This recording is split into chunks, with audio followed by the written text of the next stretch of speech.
தொடரும் தானே ஓபிஎஸ் சொல்றாரு. பிரிந்தவர்கள் ஒன்று சேர வேண்டும், அதுக்கான முயற்சி எடுக்கிறோம் அப்படிங்கிற சபதத்தை எடுத்தோங்கிறது தானே சொல்றாரு.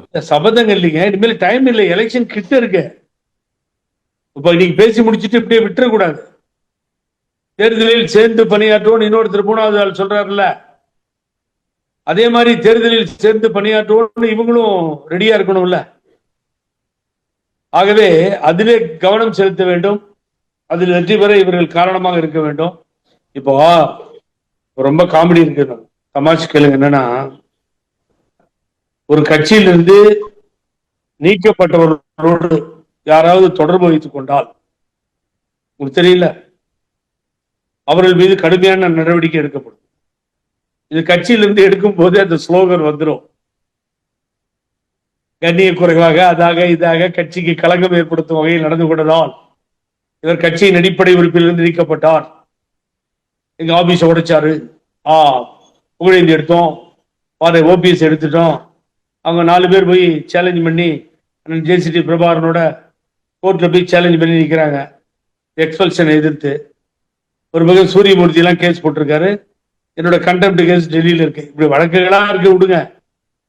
ஆனா நான் என்ன சொல்ல வரேன்னு சொன்னா, அப்படி வழக்குகளை தொடர்ந்தவர் இது போன்ற நிலைமையை உருவாகுவதற்கு காரணமாக இருந்தவர்லாம் சொன்ன ஓபிஎஸோட இன்னைக்கு அண்ணன் செங்கோட்டையன் சந்தித்து விட்டார் இல்லையா?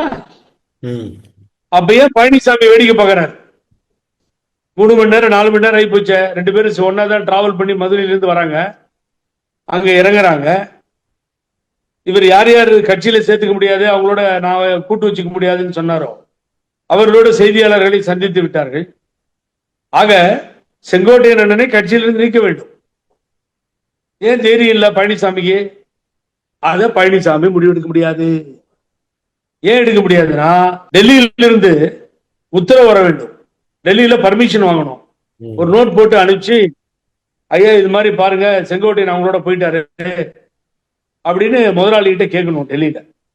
டெல்லியில முதலாளி என்ன சொல்லுவாரோ அதை பொறுத்துதான் முடிவெடுக்கப்படும். ஒரு சமயம் முதலாளியே விருப்பம் தெரிவித்து திரு செங்கோட்டையன் அண்ணன் அவர்களையும் ஓபிஎஸ் அண்ணனையும் 2 பேரும் சந்திச்சுக்கோங்கன்னு சொல்லி உத்தரவு போட்டிருந்தா நீங்க ஒண்ணும் பண்ண முடியாது.